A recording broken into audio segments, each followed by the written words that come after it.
කරනවා කියලා කියන්නේ මේ අපි සාමාන්‍යයෙන් ජීවත් වෙන අවුරුදු 40ක් 50ක් වගේ කාල සීමාවකට. ඉතින් ඔන්න ඔය කතාව කියවගෙන යද්දි පුතේ අපි නැවැත්තු ඔයාලට මතකද මේ බැද්දේගම අර නැන්චු හාමි කිව්වා සම්පූර්ණ ගමම අවුරුදු 10කින් අලින්ට යනවා කියලා. මතකයිනේ ආරච්චිලා ගෙදර කවුරුත් නැති වුණා ආරච්චිගේ මායියා. ඒ කියන්නේ කවුද මේ නැන්චු හාමි ළමයිවත් අරගෙන එයා කඹුරු පිටියට යනවා. කඹුරු පිටියට ගියාට පස්සේ ගෙදර කවුරුත් නැහැ. ගෙදර ක්‍රමක්‍රමයෙන් කැලෑව විසින් ආක්‍රමණය කරනවා. ඔන්න කැලෑව අල්ලගෙන ඊට පස්සේ මොකද වෙන්නේ? ගම මැදට කැලෑව කඩාගෙන පයින්නවා. ඕකෙන් අර ගමේ තිබුණේ ගෙවල් කිහිපයක් විතරයි. ඕක නිසා ගම ආයි දෙකකට බෙදෙනවා. පුංචි මැණික කැලෑව විතරයි. තව එක ගේකුයි එක පැත්තක තනි වෙනවා. අනිත් ගෙවල් 3-4 අනිත් පැත්තට වෙනවා. ඉතින් ඔන්න ක්‍රමයෙන් ගමක මේ බැද්දේගම බැද්දටම යනකොට අපිට කතා කරන්න ඉතුරු වෙන්නේ කොයි කොටසද ළමයි. මතකද දැන් අපි නැවැත්තුව තැන? ළමයි 47 පිටුවේ නේද?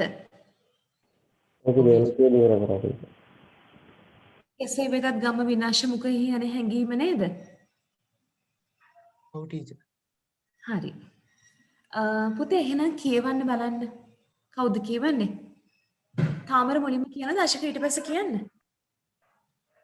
කමක් නැහැ නේ ඔබ කවුරුත් එක විදිහට. හරි. තාමර කියවන මුලින් කොටස. එසේ වුවත් ගම විනාශ මුඛයෙහි යන හැඟීම ගමටත් ගම්මුන්ටත් දැනුනේ ඉතා හිමිනි. ටිකෙන් ටිකය. මුලින්ම මිනීමැරීම් නඩු විභාග කලබල මගහැරී ගිය විට ගම නැවතත් පෙර පුරුදු තත්වයටම වැටුණාසේ පෙනී ගියේය. වෙදරාළ ගමේ ආරච්චි හැටියට පත් කර ගන්නා ලදී. පුංචි මැණිකා බබුන් එනතුරු මග බලා සිටියාය. ගතවන දවස් ගණන ඇයට ගණන් ගත නොහැකි වීය. ඈ ඒ ගැන උත්සාහයක්ද නොකළාය. සතියක් ඇයට ගණනක් පමණකි. 6 මාසයක් මාස ගණනකි. එහෙත් කාලය ගෙවී යන සැටි බලමින් ඈ සිටියේ බබුන් එන්නේ කවදදැයි පෙරමග බලාගෙනය. සිලිඳු එල්ලා මරණු නොලැබූ බවත් ඒ වෙනුවට ජීවිතාන්තය දක්වා බන්ධනාගාරයට නියම කළ බවත් මේ අතර ඇයට අසන්නට ලැබුණි. එහෙත් ඉන්න ඇයට සැනසිල්ලක් නොසැලසුණේය. ඇගේ ජීවිතයෙන් සිලිඳු සහ මුලින්ම වෙන් වී ගොසිනි. තවත් ඔහුගේ දැකීමක්ද බලාපොරොත්තු විය නොහැකිය. එහෙයින් ඔහු මලත් සිරගෙදර ජීවිතාන්තය දක්වා සිටියත් ඇයටෙහි අමුත්තක් නැත. හරි. පුතේ ඔය කාලෙදී ඔන්න බලන්න දැන් මුලින්ම හිරගෙදරට ගියේ කවුද? බබු. බබුන් ගිහිල්ලා දින කිහිපයකින් සිලිඳුත් යනවා ආරච්චිවයි එතකොට ප්‍රනාන්දු මුදලාලිවයි මරලා හිරේට. ඒ හිරේට යන සමාන දෙන්නෙක්ව මරලා යන නිසා පුතේ ඔන්න මිනීමැරුම් නඩුවක්නේ. ඉතින් මේ මිනීමැරුම් මේ ඔක්කොම නිසා මෙයාට හම්බ වෙනවා. අපි කියන්නේ මේගොල්ලෝ හිතන් හිටියේ මෙයාට මරණ දඬුවම දෙයි කියලා. හැබැයි දුන්නේ නැහැ. මොකද්ද? එයාට දුන්න ජීවිතාන්ත දක්වා සිර දඬුවම. ඔය දැන් දෙන දඬුවම නම් ඉතින් ඔය පුතේ නීතිඥයෙක් හරි අල්ලලා කොහොම හරි ආපහු අපිට කතා බහ කරලා මොකක් හරි බේරුමක් කරගන්න පුළුවන්කමක් තිබුණත් ඉස්සර කාලේ කිසිම දෙයකට කතා කරන්න පුළුවන්කමක් තිබ්බේ නැහැ. ඇයි මං මතකනේ කිව්ව නඩු විභාග කරේ ඉංග්‍රීසි ආණ්ඩුව යටතේ. ඉතින් ඒ කතා කරපු ඉංග්‍රීසි වචන මේ නූගත් ජනතාවට ලොකුවට දැනෙන්නේ නැහැ. එයාලට තේරෙන්නේ නැහැ. ඉතින් ඔහේ වෙන දේ බලාගෙන ඉනවා මිසක් ඒගොල්ලන්ට ඒකට විරුද්ධව සමහරට තමන් ඇත්ත කියන හරි දේ කරත් වැරදිකාරයෙක් නෙවෙයි මම නිවැරදි කරුවෙක් කියලා කියන්නවත් මේ මිනිසුන්ට හැකියාවක් තිබුණ නෑ පුතේ. කටක් අරින්න බෑ. එයාලා එච්චරකට ඒ මිනිසුන්ට යටත් වෙලා තමයි ජීවත් වුනේ. ඉතින් ඒ අතින් බලවම දැන් හොඳයි. දැන් මිනිස්සු කතා බහ කරලා කියනවානේ. මං එහෙම කළේ නෑ කියන එක හරි. ඉතින් අච්චර දෙයක් වෙලත් මොකද වුනේ? දැන් මේ හැම ප්‍රශ්නයක්ම වෙලා මුලින්ම අර දෙන්නට වෙඩි තියලා මැරුවා. ඊට පස්සේ ඒ මිනී මැරීම නිසා නඩුවක් විභාග කරා. ඊට පස්සේ ඒ නඩුවේ විභාගය වෙනකොට මොකද වුනේ? සිරිඳුවත් ආයෙ අරගෙන ගියා හිරේට. මේ ඔක්කොම කලබල ටික මගහැරලා ගියාට පස්සේ පුතේ ගම ආයෙත් පරණ පුරුදු තත්වයට වැටුණා කියලා කියනවා. ඒ පරණ පුරුදු තත්ත්වය කියලා කියන්නේ ඉතින් ඒකත් ලොකු වෙනසක් නැහැ ළමයි. අර කලබල ටික මගහැරිච්ච එක විතරයි සිද්ධ වුනේ. මතකනේ මේ බැද්දේකම කියන්නේ පුතේ පුරුදු නිදිබර ස්වභාවයකින් යුතු ගමක් කියලා අපේ පාඩම් පටන් ගන්න වෙලාවෙදි කිව්වා. ඒ කියන්නේ නම් මේ බැද්දේකම කියන්නේ බොහොම ක්‍රියාශීලී මිනිස්සු ඉන්න. උදේ පාන්දර නැගිටලා හිට මෙහෙට වැඩ කරන උදේ පාන්දර මිනිස්සු නැගිට්ටත් මිනිස්සුන්ට කිසිම ශක්තියක් නැහැ. ජීවයක් නැහැ. මිනිස්සු වැඩ කරන්නේ යන්ත්‍රයක් වැඩ කරනවා වගේ. ඉතින් මෙන්න මේ වගේ පෙර පුරුදු තත්වයටම නැවතත් බැද්දේගම වැටුණා. බෙදරාල ගමේ ආරච්චි හැටියට පත් කරගන්නා ලදී. දැන් ආරච්චි වනේ සලිඳු මැරුවේ. ඉතින් දැන් ආරච්චි කෙනෙක් නැහැනේ ගම පාලනය කරන්න. ඉතින් මේ වෙනුවට ගමේ හිටිය ටිකක් උසස් පුද්ගලයා අපි ඒ කාලේ පිළිගන්නවා බෙදරාල, ඒ වගේම පන්සලේ නායක හාමුදුරුවෝ, ඒ වගේම පාසලේ ලොකු ඉස්කෝල මහත්තයා, ඒ වගේම වෙදරාල. ඔන්න ඔය වගේ අය පුතේ ටිකක් ගමේ ඉන්න වැදගත් අය කියලා. ඉතින් මුතුරු වෙලා ඉන්න කට්ටිය හැටියට පත් කරගන්න කියලා ලොකු පිරිසක් නැහැ. ඉතින් ආරච්චි මැරුණ නිසා වෙදරාලව තමයි මේගොල්ලෝ ගමේ ප්‍රධානිය විදියට උන්න දැන් පත් කරගත්තේ ටික කාලෙකට. ඉතින් මේ හැමදේම මේ විදිහට වෙනකොට පුංචි මණිකට කරන්න දෙයක් තිබ්බේ නැහැ. නැන්ජෝ හැමෙම කර්ලිනා හැමෙ කතා කරන්නෙත් නැහැ. කර්ලිනා හැමෙත් නැති එකේ දැන් පුදුම ලොකු තනිකමකින් තමයි මේ පුංචි මණික ජීවත් වෙන්නේ ගේ ඇතුලේ. එයා හැබැයි දෙන්නට කන්න බොන්න ටික හොයාගෙන ඒ දේවල් කොහොම හරි කරගන්නවා. ඉතින් පුංචි මණිකට කරන්න තිබිච්ච එකම දේ පුතේ දැන් අර ඒ කල්ලිනා හාමිට මෙයාට ජීවත් වෙන්න දෙයක් හොයාගෙන ආවට පස්සේ කල්පනා කර කර ඉන්න එක විතරයි. කල්පනා කරන්නේ කවුරු ගැනද? තමන්ගේ මනුස්සය කවද එයිද? මට යාව කවද දකින්න හම්බ වෙයිද? ඒ වගේම මගේ තාත්තා හිරේට ගියා. එයාට මොනවා වෙලා ඇතිද? එයාව මේ වෙනකොට මරලාද? අන්න ওই වගේ ප්‍රශ්නත් එක්ක තමයි පුංචි මණික ජීවත් වෙන්නේ. පුංචි මණිකා කියන චරිතය පුතේ හරියට පීඩාවට පත් වෙන චරිතයක්. කාන්තාවක් එයා පුංචි කාලේ ඉඳන්ම පීඩාවට පත් වෙනවා. එයාගේ අම්මා නැහැ. ඒක නිසා නංගිව බලා ගන්න සිද්ධ වෙනවා. ඊට පස්සේ මොකද වෙන්නේ? කසාද බැන්දට පස්සේ අනවශ්‍ය අයිති යෝජනා එනවා ප්‍රනාන්දු මුදනාලිගෙන්. ඒකටත් එයා මුහුණ දෙනවා. ඒ දේවල් නිසා මොකද වෙන්නේ? ඊටත් කලින් පුතේ ප්‍රනාන්දු මුදනාලිගෙන් එහෙම අයිති යෝජනාවක් ඉන්න කලින් මේගොල්ලන්ගේ පුංචි දරුවා තමන්ගේ ආදරයෙන් කියන ආදරණීයම වස්තුව ඒ පුංචි දරුවම නැති වෙනවා වසංගත රෝගයකින්. අන්න ජීවිතේ එක එක දේවල් නැති වෙනවා පුංචි මණිකාගේ. ඊට පස්සේ එහෙම දරුව නැති වුණාට පස්සේ අර අයිති යෝජනාව ප්‍රනාන්දු මුදනාලිගේ ඒකත් එක්කත් ඔට්ටු වෙන්න ගිහින් තමයි බබුන් නැති වැරද්දකට පටලලා හිරේට යවුවේ. තමන්ගේ මනුස්සයා තමන්ගේ අතින් නැති වුණා. තමන්ගේ ගාවෙන් ගෙන් වුණා. ඒ වගේම තමන්ට හිටිය එකම හයිය ඊට පස්සේ තාත්තා. තාත්තත් මොකද උනේ? තමා මේ පුංචි මිනිකට වෙච්ච වෙන කරදර හින්දා ප්‍රනාන්දු මුදලාලියව මරලා උන්න තාත්තත් හිරේට යනවා. ඉතින් එයාගේ හිතේ තියෙන නැති පැපස්තැවිල්ලක් මේ හැමෝට මේ දේ සිද්ධ වුණේ මං හින්දා. ප්‍රනාන්දු මුදලාලි කියන දෙයකට මං කැමති වුණා නම් මේ දේවල් වෙන්නේ නැහැ. එහෙනම් තාත්තත් ඉන්නවා. එහෙනම් අද බබුනුත් ඉන්නවා. ඔන්න ඔය වගේ දේවල් එක්ක තමයි මෙයා ජීවත් වෙන්නේ. අන්තිමටම මෙයාගේ ජීවිතේ පුතේ කිසිම කෙනෙක් නැති වෙන තරමට මෙයා තනි වෙනවා. දුකක් සතුටක් බෙදා ගන්න, කියා ගන්න, කතා කරන්න කිසි කෙනෙක් නැහැ. කලිනා හැම ටික කාලයක් ජීවත් වෙනවා යත් එක්ක. ඊට ඒක එයා කතා බහ කරන්නේ ඔහේ රෝකඩයක් වගේ ඉන්නවා කියන එක විතරයි කිව්වේ. ඉතින් ගමේ කියලා කතා බහ කරලා සතුටු සාමිච්චිය දෙන්නේ ඒගොල්ලන්ට ලොකු පිරිසක් හිටියේ නැහැ. ඉතින් මේ ගමත් ඊටාම කුඩා ගමක්. ඉතින් පුංචි මණික කියන්නේ හරි දුක් විඳපු චරිතයක්. ඔයාලගෙන් අහන්න පුළුවන් පුතේ එක එක චරිතය ගැන ඔයාලට දැනෙන විදිහ ලියන්න. උදාහරණ තුනක් ආශ්‍රය කරගෙන පුංචි මණිකගේ චරිතය පැහැදිලි කරන්න කියලා ආවොත් ඔයාලට ලියන්න පුතේ ඕන තරම් උදාහරණ තියෙන පුංචි මණිකගේ චරිතයේ තියෙන මේ දුක්ඛිත ස්වභාවය පෙන්වන්න. ඉතින් පුංචි මණිකට කරන්න තිබිච්ච එකම දේ මොකද්ද? අන්න අර බබුන් එනකන් මග බලාගෙන ඉන්න එක. කාලය ගත වෙනවා, දවස් ගෙවෙනවා, ඒත් එයාට තේරුමක් නැහැ දැන් මාසයක් ගෙවුනද මාස දෙකක් ගෙවුනද? එයා එහෙම දන්නේ නැහැ. බබුන් අරන්ගේ දවසේ ඉඳලා දවස් කීයක් ගෙවුනද කියන එකවත් දන්නේ නැති පුංචි මණිකා උදේ ඉඳන් රෑ වෙනකම් මොකද්ද කරන්නේ? පෙරමග බලාගෙන ඉන්නවා. කියන්නේ පාරේ දිහා බලාගෙන ඉන්නව පුතේ මේ බබුන් එයි කවදා හරි එයි කියලා බලාගෙන ඉන්නවා. හැබැයි මෙයාට අහන්න හම්බ වෙනව මොකද තාත්තව එල්ලලා මරලා නැහැ. සිලිඳුව එල්ලලා මරලා නැහැ. එයාට මොකද දෙලා තියෙන්නේ? ජීවිතාන්තය දක්වා බන්ධනාගාරයට කියන්නේ හිරගෙදරට නියම කරා කියලා දැනගන්න ලැබෙනවා. ඉතින් එයාගේ හිතේ තිබිච්ච අර ලොකු බරකින් පුතේ කොටසක් සැහැල්ලු වුණානේ. තාත්තා මරලා නැහැනේ තාත්තා තාම ජීවත් වෙනවා. එයා ගාව නැති වුණත් තාත්තා ඉන්නවා කියන හැඟීම තියෙනවා. ඉතින්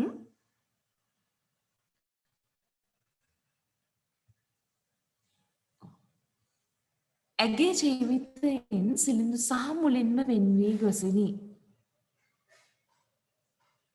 අර පුතේ දැන් දැනගත්ත අර විතරයි මෙයාට තාත්තා ගැන ලොකු උනන්දුවක් ඒ ලොකු මේ සතුටක් හරි දැනෙන්නේ. ඒ කියන්නේ තාත්තාව මැරුවේ නෑ කියලා දැනගත්ත දවස විතරයි. ඕක මේ ඔගොල්ලෝ පුතේ චිත්‍රපටය බලනකොට ෆිල්ම් එක බලනකොට හරි ලස්සනට ඔක තේරෙනවා. තාත්තාව මැරුවේ නෑ කියලා දැනගන්න මුල්ම දවසේ විතරයි මෙයාට මේ වගේ සැනසෙල්ලක් එන්නේ. මොකද ඊට පස්සේ මෙයාට තාත්තත් එක්ක ලොකු කාලයක් ජීවත් වෙන්නේ නැහැනේ. තාත්තත් එක්ක ටික කාලයක් මෙයා වෙන් වෙලා තමයි ඉන්නේ. තාත්තා හිටියත් තාත්තත් එක්ක ජීවත් වෙන්න බයයි. කල්ලිනහා මේ කියන්නේ නැන්දත් එක්ක තමයි ගොඩක් ඇසුරු කරේ. ඊට පස්සේ සිලිඳුත් එක්ක ජීවත් වුණේ ඒගොල්ලෝ වෙනම ගෙදරක. එකම වත්තේ වුණාට වෙනම ගෙදරක තමයි සිලිඳුත් එක්ක ජීවත් වුණේ. ඉතින් මේ ලොකු නන්දුවක් තියෙන කාගෙන්ද? සිලිඳු ගැන. හැබැයි මතකද කිව්ව පුතේ මේ මිනිස්සු ඉන්නේ බලාපොරොත්තු කඩවෙච්ච ස්වභාවයකින් කියලා. අන්න ඒක තමයි ඔය කියන්නේ. දැන් උතන්ට බබුන් ආවත් ලොකු සතුටක් පුංචි මැනිකට දැනෙන්නේ නැහැ. ඇයි එයාගේ හිත දැන් අර දුකට හුරු වෙලා අර තනිකමත් එක්ක බැඳිලා. ඒ දැන් ගොඩ කාලයක් තිස්සේ බලාගෙන හිටියනේ පුතේ මේගොල්ලෝ වෙයි කියලා. මේගොල්ලෝම හිරේට අරන් ගිය මුල්ම දවස් ටිකේ මේගොල්ලෝ එක්කගෙන ආවනම් එහෙනම් පුංචි මැනිකට කල්ලින හාමිට සමහරට ඔය වගේ ඉරණමක් අත් නොවෙන්න තිබුණා. හැබැයි මොකද උනේ මාස ගාණක් මේගොල්ලෝ බලාගෙන ඉන්නකොට මේගොල්ලෝ මාස ගාණාවක් තිස්සේ අර තත්වයට හුරු වුණා. ඒ හුරු වුණාට පස්සේ දැන් ඉතින් පුතේ ජීවත් වුණත් එකයි නැතත් එකයි. බබුන් ආවත් එකයි නැතත් එකයි. අන්න ඒ වගේ තත්වයක තමයි දැන් මේගොල්ලෝ ඉන්නේ. ඉතින් තාත්තා මැරුවේ නෑ තාත්තා ජීවත් වෙනවා කියන එක ඇහුවත් එයාට සැනසෙල්ලක් ලැබුණත් ඊට පස්සේ මොකද උනේ? එයාට ඒක ලොකුවට හිතට බලපාන දෙයක් උනේ නෑ. මොකද එයාගේ ජීවිතෙන් ඒ වෙනකොට සිලිඳු ටිකක් වෙන් වෙලා. මොකද පුතේ එයා ජීවත් වුණත් එයාට ආයෙ එන්න බෑ. ජීවිතාන්ත දක්වා හිරගෙදර. මේගොල්ලන්ට බලන්න යන්නත් බෑ. එයාට බලන්න එන්නත් බෑ. ඒකයි මේ කියන්නේ තවත් ඔහුගේ දැක්මක්ද බලාපොරොත්තු විය නොහැකිය. තාත්තව නැවතත් දකින්න ලැබෙයි කියන එකවත් මට බලාපොරොත්තු වෙන්න බෑ කියලා ඔන්න මේ පුංචි මෙලක හිතනවා. එහෙන් ඔහු මලත් සිරගෙදර ජීවිතාන්තය දක්වා සිටියත් ඈට එහි අමුත්තක් නැත. තාත්තා මැරුණත් ජීවිතාන්තය දක්වා හිරගෙදරම හිටියා. ඒ මොනවා වුණත් පුතේ ආයෙත් එළියට එන්න විදිහක් නැහැනේ. මැරෙනකම්ම හිරගෙදර ඉන්න ඕන. එල්ලලා මැරුවත් එකයි මැරෙනකම්ම තියාගෙන හිටියත් එකයි. තාත්තා බලන්න ලැබෙන්නේ නැති නිසා දැන් මෙයාට ඒකේ කිසිම වෙනසක් නැහැ. හැබැයි මෙයා තව ටිකක් බලාපොරොත්තු වෙන්නකොට බබුන් ඇයි කියලා. බබුන් කේක මෙයා බලාපොරොත්තු වෙමින් ඉන්නවා. හැබැයි ටිකක් ක්‍රමයෙන් යනකොට බබුන් එනවා කියන එකත් අර තාත්තා ජීවිතාන්තයට හිරගෙදරට ගියා වගේ කඩ වෙච්ච බලාපොරොත්තුවක් ගන්නට වැඩෙනවා. හොඳයි බලමු. අශික පුතේ ඊළඟ ඡේද කියවන්න. පුංචි මණිකා මාසයක් පාසා බබුන්ගේ එම බලාපොරොත්තුවෙන් සිටියාය. නොකඩ බලාපොරොත්තුව නිසා ඈ තුළ තිබුණ බිය ක්‍රමයෙන් තුනීව යන්නට වන. තමාගේත් කල්ලිනාහාමිගේ ජීවත්වීම සඳහා ඈ විසින් බොහෝ වැඩද කළ යුතු විය. බිස්සේ තිබුණ කුරක්කන් ටික ඉක්මනින්ම ඉවරව ගිය හේයින් කෑ හැකි කොළ වර්ග අල වර්ග හා පළතුරුද සෙවීමට ඈ වනයට ගියාය. හේන් වාරයට අනුන්ගේ හේන්වල බස්තියන් අප්පුගේ බාල අප්පුගේ හා පුංචිරාලගේ හේන්වල පවා ඈ වැඩ කළාය. පින්තකා ඈට දුන් කුරක්කන් අහුරු කීපයකට ඈ බොහෝ වෙහෙස වී වැඩ කළ යුතු වූවාය. පුංචි මණිකාගේ කලබල නැති ගතියත් ශාන්ත බව හා යටත් පහත් ගතියත් නිසා කවුරුත් ඈ ප්‍රිය කළහ. පුංචිරාල පවා කීවේ පුංචි මණිකා මුවැත්තියක් වාගේයි කියාය. පිස්සු වැද්දා කොටිය කැයි කියන්නට පුරුදු වී සිටි ගම්මු පුංචි මැනිකා ගැන කීවේ කොටියාගේ පැටියා මුවෙක් වෙලා කියාය. ක්‍රමයෙන් මාස හරි. ගණනක් හරි. ඔහොම ඉන්න ශික. හරි. ඔන්න බලන්න පුංචි මැනිකා තාත්තා එන්නේ නැහැ කියලා දැනගත්තත් බබුන් ගේම් බලාපොරොත්තු වෙ හිටිය කියලා ඔන්න දැන් කියන පුතේ මෙතනින්. බබුන් එනකම් බලාගෙන හිටියා. ඉතින් මෙයාගේ මෙන්න මේ නොකඩ බලාපොරොත්තුව, ඒ කියන්නේ කඩ නොවිච්ච බලාපොරොත්තුව නිසා එයාගේ හිතේ තිබිච්ච බය ටිකින් ටික නැති වෙලා යන්න ගත්තා. මෙයා ජීවත් වෙන්න පුරුදු වුණා. ඇයි? තාත්තා නැතත් කවදද දවසක බබුන් එයි. ඉතින් එයා එනකන්වත් අපි හොඳට ජීවත් වෙලා ඉන්න ඕන. ඉතින් තමනුයි තමන්ගේ නැන්දයි ජීවත් වෙන්න ඕනනේ. මොකද මේගොල්ලන්ගේ බේබීස් තිබුණා කියලා කියන පුතේ කුරක්කන් ටිකයි. මතකයිනේ කිව්වා වේලක් කාලා ඉන්නත් ඒක ප්‍රමාණවත් නෑ කියලා මාස 6කට. ඉතින් අතපය අකුලගෙන මෙයාට පැත්තකටලා බලාගෙන ඉන්න බෑ. ඉතින් මෙයා මොකද කරේ පුතේ? එක එක අයගේ මේ හේන් වල ඔය හේන් කරන කාලෙට ගිහිල්ලා මේ ඒ වැඩවලට උදව් වුණා නේද? ඒ වැඩවලට උදව් වුණා ඔන්න හේන් වල වැඩ කරන්න. ඒත් එක්කම කැලෑවට ගිහිල්ලා කන්න පුළුවන් කොළ ಜಾති, අල ಜಾති, පළතුරු ඔන්න ඔය වගේ දේවල් මෙයා ටික ටික හොයාගෙන ආවා. හැමදාම හේන්නේ නැනේ හේන්නේ නැති කාලෙට අර වගේ කොළ ಜಾති, තම්බල, අල ඔන්න ඔය වගේ දේවල් තමයි පුතේ ආහාරයට ගත්තේ. කාගෙවත් ඉල්ලගෙන කන්නත් මේගොල්ලෝ ලොකුවට ගියේ නැහැ. හැබැයි මිනිස්සු පින් තකා මොන හරි මෙයාට දුන්න දෙයක් තියෙනවා. ඒ කියන්නේ බලමු. ඉතින් ඔන්න ඔහොම හේන් නැති කාලෙට කැලෑවෙන් කෑම හොයාගත්තා. හේන් කරන කාලෙට අනිත් අයගේ හේන් වල දැන් මේගොල්ලන්ට හේනක් නැහැනේ පුතේ. හේනක් තිබ්බත් ඒ පොළවත් එක්ක ඔට්ටු වෙලා හේනක් කරන තරම් හයියක් පුංචි මණිකට කල්ලිනා හාමිටයි නැහැ. මොකද පුංචි මණිකට කල්ලිනා හාමිගෙන් හම්බෙන්න ලොකු උදව්වකුත් නැහැනේ. ඉතින් මොකද කරන්නේ? අනිත් අය වැඩ කරන හේන් වල මෙයා ගිහිල්ලා උදව් කරා. එහෙම උදව් කරපු අයගේ හේන් තමයි බස්තියන් අප්පුගේ, නේ බාල අප්පුගේ, පුංචි රාලගේ. මෙන්න මේ හේන් වල වැඩ කරා. ඒ මිනිස්සු මොකද කරේ? මෙයා ගොඩාක් වෙහෙසලා වැඩ කරනවා. ඒ වෙහෙසලා වැඩ කරන ප්‍රමාණයට ඊටම අඩුවෙන් තමයි කුරක්කන් අහුරු කීපයක් දෙන්නේ. අර වෙහෙස මහන්සිය තරමටම එයාට ඒ තරමටම කුරක්කන් දෙන්නේ නැහැ. ඉන්න කියන්නේ පින් තකා ඇයට දුන්. පින් බලාපොරොත්තුෙන් දෙන්නේ. නැතුව මුදලක් පිණිස දවසේ කුලිය පිණිස ගෙවෙන එකක් නෙමෙයි. පිනට දෙනවා කියලා හිතාගෙන තමයි මේ පොඩ්ඩක් දෙන්නේ. හැබැයි අරයා කවුද පුංචි මණිකා හොඳටම දුක් මහන්සි වෙලා වැඩ කරනවා මෙතනදී. ඉතින් එයා එච්චර හැමෝටම යටහත් පහත්ව. ඒ කියන්නේ පුතේ ඔළුව පහත් කරගෙන අර කලබල නැහැ. හරි යටහත් පහත් ගතියෙන් වැඩ කරනවා නේ මිනිස්සුන්ගේ කාගවත් හිත රිදෙන වචනයක්වත් එයා කියන්නේ නැහැ. ඉතින් මිනිස්සු මොකද කියන්නේ?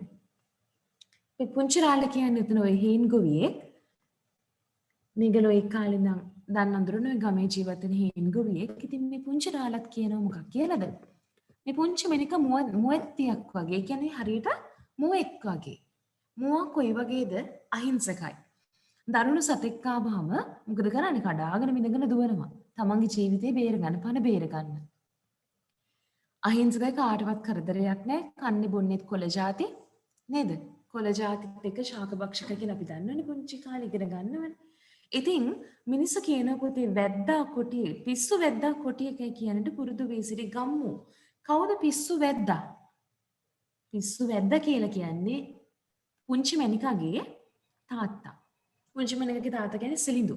සිලිඳු අන්තිම කාලේ පුතේ අර මිනිස්සු කිව්වා නේද මේ අපේ කතාවේ ඉගෙන ගන්න තිබ්බා මිනිස්සු අන්තිම කාලෙදි තමන්ටම කොඳුර ගන්නවා කියලා කිව්වේ කතා බහ කරන කවුරුත් නැති නිසා තමන් එක්කම කතා බහ කරනවා කියලා අපේ පාඩමේ තිබුණා. අන්න ඒ වගේ තමයි සිලිඳුත් කොහොමත් දඩේමත් එක්ක ජීවත් වෙච්ච වැද්දෙක් වගේ කෙනෙක් තමයි. ඒ කියන්නේ සතු දඩයන් කරනවා. දඩයන් කළා හැමෝටමත් ගෙන හින්දෙනවා. එතකොට මේ වද ඔන්න ඔය වගේ දේවල් ඒව හොයාගන්න තමයි මෙයා කැලෑවට යන්නේ. දරුවෝ දෙන්නමත් මෙයා එක්කගෙන ගිහලා කැලෑව කුරු කරලා තියෙනවා. ඉතින් අර හිතක් නැති මිනිස්සෙක් නිසා සාමාන්‍යයෙන් වැද්දෙක් කියලා කියන්නේ සතෙක් මරන්නත් හිතක් ඉත හදාගන්න බෑ ළමයි. අපිට බෑන එකපාරට සතෙක්ට පීයකින් හරියන්න මරන්න. ඇයි ඒක අපි එහෙම කරොත් එහෙම අපිට මැරෙනකම් ඕක මතක් යන්නේ. අපි මෙහෙම මැරුවානේ කියන එක. ඉතින් වැද්දෙක් වෙන්න නම් සාමාන්‍යයෙන් ඇත්තටම හිත් පිට නැති මිනිස්සෙක් වෙන්න එපා. ඉතින් ඇත්තටම පුංචි මේකගේ අම්මත් මැරුණා කියලා විශ්වාස කරන්නේ පුතේ. අර ඇයි ගැහැණු ළමයි දෙන්නෙක්ව බිහිකලේ කියන එක අහලා සිරිඳු පහර දුන්නා කියනවනේ තාත්තා. ඒ පහර දෙන්න ඉවස ගන්න බැරුවලු ළමයි දෙන්න බිහිකලා දින දෙකකින් අම්මා මැරුණේ. ඉතින් එච්චර දරුණුයි කියලා අපි දන්නවා. ඉතින් මේ පුංචි වෙනකගේ තාත්තා වෙච්ච සිලිඳු කොටියෙක් වගේ මිනිස්සෙක්. මේ පිස්සු වැද්දෙක් නෙමෙයි. ඉතින් මෙයා කොටියෙක් වගේ මිනිස්සෙක්. හැමදෙස්සම කඩාගෙන පයින්න තමයි බලන්නේ. හැබැයි කොටියගේ පැටියා කොටි පැටියෙක් වෙන්නේ නැතුව පුංචි මුව පැටියෙක් වෙලා කියලා මිනිස්සු කියනවා. ඇයි පුංචි මණිකා හිංසක නිසා. හොඳයි. පුතේ ඊළඟ ඡේද කියන්න තාමර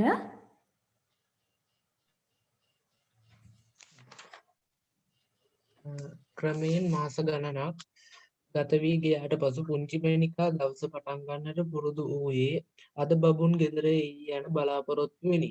ඊළඟට බබුන් නොපැමිණීම දවස ගෙවී ගිය බව දුටු ඈස් සැබවින්ම මාස 6ක් ගත වූයේ දැයි දැනගන්නට උත්සාහ කළාය. අනික් ගම්මුන්ගෙන් නෑ ඒ ගැන විමසූ විට උන්ගෙන් සමහර කෙනෙක් බබුන් සිරයට ගොස් 5 මාසයකයි කීහ. තවත් සමහර කෙනෙක් 7 මාසයකයි කීහ. එකිනෙකා සමග කලහ කරමින් කෑකෝ ගසමින් මාස ගණන හරියට තීරණය කර ගැනීමට සියල්ලෝම උත්සාහ කළහ. බබුන් හිරයට ගියේ සිංහල අවුරුද්දට මාස 2කට පෙර යයි කී කල මාස 2කට නොව 1 මාසයකට පෙර යයි අනෙකෙක් කීය. මාසයකට කලින් වෙන්න බෑ මොකද තව නැහැ හීන් කැපුවේ. වැපුරුවා විතරක්නේ දැන්. නෑ 3 මාසයකට කලින් වෙන්න ඕනේ. මෝඩයා 3 මාසයක්. මොකද කුරක්කන් අනුදා වී වගේද? මෝඩයා. කවුද දන්නේ නෑ මෝඩයා. කටවහපන්. කොහොමටත් බබුන් ගියේ අවුරුද්දට ඉස්සර වෙලා. අවුරුද්ද පහු වෙලා දැන් මාස 6ක් වෙනවා. මගේ හේන වපුරල දැන් හරියට මාසයයි. කවුරුත් අහලා තියෙනවද අවුරුද්ද පහු වෙලා මාස 5ක් ගිහින් හේනක් වපුරන බව. අවුරුදු පහු වෙලා තව මාස 3කට වැඩියේ නැහැ. පුංචි මණිකා මේ බහු කතාවලට කන්දී පැය ගණන් සිට ඇන්දෑවට කඹුරු පිටිය දෙසට වැටි ඇති පාර දිගේ ටික දුර ඇවිද හරි ටිකක් දුර යයි. පුතේ ඔහොම ඉන්න. ඔන්න දැක්කද ඒ ගමේ මිනිස්සුන්ට පුතේ දින ගැන මාස ගැන කිසිම අවබෝධයක් නැහැ. ඒ මිනිස්සු ජීවත් වෙන්නම් වාලේ. ඔයාලා හිතනවද එතකොට මේ මිනිස්සු හරියට තමන්ගේ වයසක්වත් දන්නවා කියලා? එහෙම දන්න අය ඔය ගමේ නැහැ. ඉතින් ඔය අපි හොයනවා වගේ පුතේ අද මාසයයි එහෙම නැහැ. එයාලා කොහොමද මාසේ හොයාගන්නේ? පොයි දවසට හොඳට හඳ පායනවනේ පූර්ණ හඳ අපිට බලන්න පුරුනේ. අන්න ඒ පොයි දවසේ ඉඳලා ඊළඟ මාස පොයි දවසට මේගොල්ලෝ ගන්නවා එක මාසයයි කියලා. ඉතින් අපිම දන්නවනේ පුතේ හැමදාම මාසේ පොයේ වැටෙන්නේ එකම දවසට නෙවෙයි කියන එක. නේ? අද 15 වෙනිදානේ මේ මාස සමහරවිට ඊළඟ මාස 15 නෙවෙයි සමහරවිට ඊළඟ මාස 20 ගණන් වගේ තමයි පොය. බලන්නකො පොඩ්ඩක් කැලෙන්ඩර් එක අරගෙන. ඉතින් මේ මිනිස්සු ගණන් හදන්නේ ඒ විදිහට. පොය ගානෙන් තමයි මේකට මාස ගාන කියන්නේ. ඉතින් ඒ ඉස්සරින් නම් පැවතගෙන ආව ක්‍රමයක්. නැත්තම් අර කෙසෙල් ගස් කපලා වෙනුව කෙසෙල් ගස් අර හැදෙන්න යන කාලේ. නැත්තම් ඔය පාතැටි ඔය වගේ වෙනුම් ක්‍රම තමයි ඉස්සර කාලේ ඔය දකින්න තිබුණේ කෙනෙක්. අපිට දවසක් නිර්ණය කරගන්න වෙලාවක් හොයාගන්න තිබිච්ච ක්‍රම. හැබැයි පුංචි මණිකලට මේ කිසිම දෙයක් ගැන අවබෝධයක් නැහැ. පුංචි මණිකට විතරක් නෙමෙයි ඔය ගමේ ජීවත් වෙච්ච කිසිම කෙනෙක්ට දවසක් මාසයක් වෙලාවක් ගැන අවබෝධයක් නැහැ. ඉතින් පුංචි මණිකට ඕන වුණා දවස් ගානේ බලන් හිටිය බබුන් එනකන් තමන්ගේ බලාපොරොත්තුව කවදද සාර්ථක වෙන්නේ? කවදද මේක මල්පල ගන්නේ? කවද බබුන් එයිද කියන එක දැනගන්න. ඉතින් මෙයාට හරියට මෝක හිතාගන්න බැරි නිසා මෙයා අනිත් අයගෙන් ගිහින් අහනවා බබුන් හිරේට ගිහිල්ලා දැන් කොච්චර කාලයක් විතර ඇද්ද? දැන් එයා ගිහිල්ලා මාස 6ක් ගත වෙලාද කියලා මෙයා අහගෙන දැනගන්නවා. පුතේ ඒ මිනිස්සුත් නිකන් යන්ත්‍ර සූත්‍ර වගේ ක්‍රියා කරන අය නිසා ඔයාලට මතකයි කිව්වා අපේ පාඩමේ දැන් අද කරන කොටසේදී මතකද මේ මිනීමැරුම් නඩු විභාග වලින් පස්සේ නැවතත් ගම යථා තත්ත්වයටපත් වුණා කිව්වා නේද? මිනිස්සුන්ට දැන් අන්න මිනීමැරුමක් වුණාද? මේව නඩු විභාගයක් සිද්ධ වුණාද? කියන එක වගේ වගක් නැහැ. කිසිම අර ඒව ගැන හොයන්න තරම් ඉදලුන්ට ලොකු උනන්දුවක් නැහැ. ඉතින් පුතේ එහෙම මිනිස්සු තවත් හිතේ තියාගෙන ඉඳිද්ද බබුන් දැන් හිරියට ගිහලා මාස 2යි. ආදට මෙච්චර දවස් ගාණක්. එයාලට ඊට වැඩි කරන්න දේවල් තියෙනවා. එයාලට එයාලගේ පවුල ආරක්ෂා කරන්න තියෙනවා. ඉතින් බබුන් හිරියට ගිහලා කොච්චරක්ද කියන එක මේ මිනිස්සුත් හරියටම දන්නේ නැහැ. ඉතින් මෙයාලට දැන් ලොකු ප්‍රශ්නයක්. අහන මිනිස්සු එක එක දේවල් තමයි කියන්නේ. ඔන්න දැන් මේ අනිත් අයගේ ඇහුවම සමහරු කියනවා බබුන් හිරගෙදරට ගිහිල්ලා කොච්චරක්ද? මාස 5යි. තව සමහරු කියනවා මාස 7යි. ඔන්න එකිනෙකා සමග කලහ කරමින් කෑකෝ ගසමින් මාස ගණන හරියට තීරණය කර ගැනීමට සියල්ලෝම උත්සාහ කළහ. දැන් හැමෝම උත්සාහ කරන පුතේ කෑ ගහන ගම නෑ ඔයා කොහෙද කියන්නේ 7ක් නෙමෙයි 5යි. නෑ එච්චර කාලයක් ගියේ නෑ මාස 3යි. ඔයා කොහෙද කියන්නේ කිකි දැන් ඔන්න කට්ටිය කෑග ගහ රණ්ඩු කරනවා කියන්නේ ලොකු රණ්ඩුවක් නෙමෙයි. පොඩි වාදයක්. මේ මාස ගාන දවස් ගාන නිර්ණය කරන්න. ඉතින් එක්කෙනෙක් කියනකො මොකද්ද? බබුන් හරියට හිරේ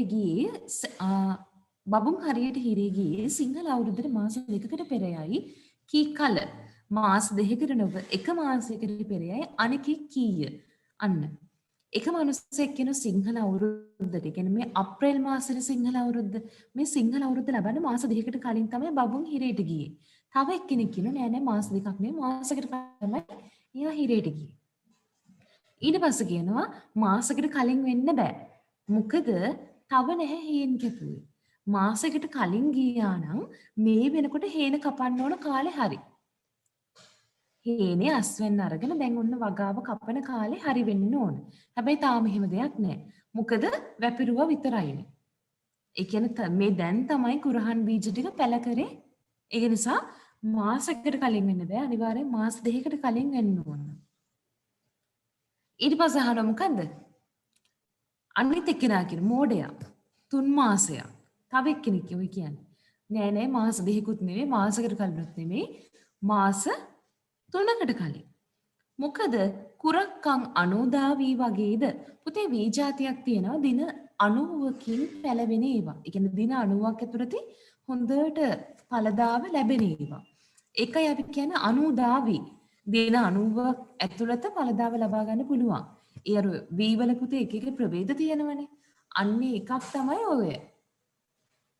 ඉතින් අහනවා මෝඩයෝ මේ කුරක්කම් කියන්නේ 90 වී වගේ දෙයක්ද මාස 3 නෙමෙයි. ඒ කියන්නේ දින 30ක් කියන්නේ දින 90ක් කියන්නේ පුතේ මාස 3යිනේ. මාස 3කින් ඵලදාවක් ගන්න කොහොමද ඒකේ? ඔන්න ඔහම අහනවා. ඊට පස්සේ කියනවා දැන් ඊට පස්සේ ප්‍රශ්නේ මෝඩයා. කවුද දන්නේ මෝඩයා? අන්න දැන් දවසේ ප්‍රශ්නේ ඉවරයි. දැන් මේ මෝඩයා කිව්ව එකට ප්‍රශ්නේ. කට වහපන්. කට වහගන්න. කොහොමටත් බබුන් ගිය අවුරුද්දට ඉස්සර වෙලා. බබුන් කොහොම හරි හිරේට ගිහින් තියෙන අවුරුද්දට කලින්. අවුරුද්ද පහුවෙලත් දැන් මාස 6ක් වෙනවා. මගේ හේන වපුරලා දැන් හරියට මාසයක්. කවුරුත් අහලා තියනවද අවුරුද්ද පහුවෙලා මාස 5ක් ගිහින් හේනක් වපුරන බව? අවුරුදු පහුවෙලා තව මාස 3කට වැඩි නැහැ. කොහොම හරි පුතේ දැන් එක්ක මාස 6-7ක් ගත වෙලා. අවුරුද්දක් පහුවෙලා මාස 6ක් ගිහිල්ලා කියලා එක්කෙනෙක් කියනවා. නේද? එහෙනම් සාමාන්‍යයෙන් මේ කතාවල හැටියට බබුන්ගේ පැමිණීම හරියටම කවදද වෙන්නේ කියන එක මේගොල්ලන්ට නිශ්චිත නැහැ. හැබැයි එක්ක මේ බබුන් එන්න ආසන්න දින කිහිපයක් තමයි ගෙවෙන්නේ. එහෙම නැත්නම් බබුන්ට තව බබුන් මොකද වෙලා තියෙන්නේ? එක්කෝ එයා එන්න ඕන දින ටික පහුවෙලා ගිහිල්ලා. දැන් පුංචි මණිකට කාගෙන්වත් මේක අහලා තීරණයක් කරගන්න බෑ. එයා යාටත් බැරි හින්දා තමයි කාගේ හරි අහලා තීරණයක් කරගන්න ගියේ. දැන් එතනින් උනේ මොකද්ද? තවත් නූල් බෝල් එක ඔන්න පුංචි මණික පැටලුණා. දැන් මේ ඔක්කොම අහගෙන මෙයාට මොකක් වෙලාද? දැන් මේත් මෙයාට තාම හම්බුන්නේ නැහැ පුංචි මණිකගේ හරියටම ප්‍රශ්නට උත්තරේ. හරි. බලමු තාමර කියවන්නේ ඊළඟ කොටස. අනුශක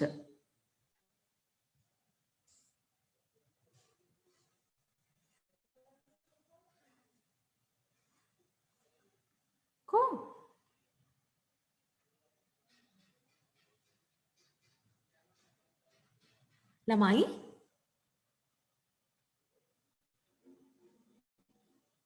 ළමයි දෙන්න ඉන්නව මිස් නේද? මම ඉතුරු ටිකත් කියවන්න. කියවන්න. ඈ එසේ යන්නේ මගදී බබුන් හමුවේ යන ස්ථිර බලාපොරොත්තු ඇතිවය. සිරිඳු කීවාක් මෙන් බබුන්ගේ පැමිණීමෙන් පසු සියලුම කරදර ඉවර වී ඔක්කොම හොඳ වෙයි යන බලාපොරොත්තුව ඇතිව එහෙත් බබුන් නොපැමිණීම දවස් ගතවන්නට ඇගේ විශ්වාසයත් බලාපොරොත්තුවත් දෙදරුම් කැවේය. අනාගතය පිළිබඳ බියෙන් ඈත් ඇති ගැනින. 6 මාසයේ නියම වශයෙන්ම ගත වී ගියේ යයි හැම දෙනාම පිළිගන්නා දවස ලැබියේය. එහෙත් බබුන් නම් පැමිණියේ නැත. ඔහුට කිසියම් විපතක් සිද්ධ වන්නට ඇති. භාග වෙලාවට අසනීප වෙන්නටත් පුළුවනි. නැත්නම් හිරගෙදර මුලාදෑනීන්ට ඔහු මතක නැති වෙලා වෙන්න පුළුවනි. හිරගෙදර ගියාම මිනිහෙකුට මොනවා වෙනවාද කියන්න බෑ. යනාදී එක එකාගේ කටින් කියවෙන්නට පටන් ගති. අන්තිමට ඈ විමසූයේ අලුත් මුලාදෑනියා වූ පුංචිරාළ වෙදරාළගෙනි. මිනිහා අනුමානයක් නෑ මැරෙන්ඩ ඇති ඔහු කීය. හරි පුතේ. මොකද උනේ? කඹුරු පිටියේ තමයි හිරගේ තියෙන්නේ නේද? ඉතින් පුංචි මණිකා සංවේදන්නේ. එයාට තාමත් මාසයක් හරියට නිර්ණය කරගන්න හම්බුන්නේ නෑනේ. පුංචි මණිකා මේ කතා ඔක්කොම අහගෙන ඉඳලා හවසට මොකද කරන්නේ? කඹුරු පිටියේ පැත්තට යන පාරේ ටික දුරක් ගමන් කරනවා පුතේ. කවදා හරි දවසක මෙයා ওই පාරේ ගමන් කරගෙන යනකොට බබුන්ව තමන්ගේ ඉස්සරහට හමු වෙයි කියලා බලාපොරොත්තුවක් අදිෂ්ඨානයක් මෙයාගේ හිතේ තියෙනවනේ. ඒක නිසා මෙයාත් ඔන්න ගමන් කරගෙන යනවා. හැබැයි එහෙම ගිය කිසිම දවසක බබුන්ව මෙයාගේ ඉදිරියට හම්බ වුණේ නැහැ. තාත්තා කියනවා හිරේට යනකොට අර පොලිස් බටය අරගෙන යන වෙලාවේදී බබුන් ආවට පස්සේ හැමදේම හොඳ අතට හැරෙයි කියන. මොකද ප්‍රනාන්දු මුදලාලි නෑ, ආරච්චි නෑ. ඉතින් දැන් කාගේවත් කරදරයක් නැති නිසා හොඳින් ජීවත් වෙන්න පුළුවන් වෙයි කියලා තාත්තා කියනවා. එතකොට මෙයා දැන් ඒක කල්පනා කරලා හිතනවා මොකද්ද ඔන්න බලන්න. සිලිඳු කීවාක් මෙන් බබුන්ගේ පැමිණීමෙන් පස්සේ ඔක්කොම හොඳ වෙයි යන බලාපොරොත්තුව ඇතිවය. මෙයා ඇත්තටම ගියේ තමන්ගේ ජීවිතේට දැන් මහන්සි. පිරිමි කෙනෙක් කරන්න ඕන විදිහට පවුලක් නඩත්තු කරනවා. තමනුයි නැන්දයි නේද? ඉතින් අර බැරි කමේ හරි පුතේ මෙයා ඔට්ටු වෙනවා හේන් එක්ක. අනුන්ගේ හේන් එක්ක ඔට්ටු වෙලා Tamanට ඒ දවස ගත කරගන්න පොඩි ආහාරයක් ලබාගෙන එනවා. ඉතින් එච්චර මහන්සියක් වෙලා දැන් මෙයා මේ ගෙවපු මාස 6කට දැන් සමහරට වැඩි කාලයක්නේ. ඉතින් මේ කාලය තුලදී මෙයා විඳ වේදනා කරදර මේ ඔක්කොම ගැන හිතුවම එයාට දැන් නිදහසක් සැනසීමක්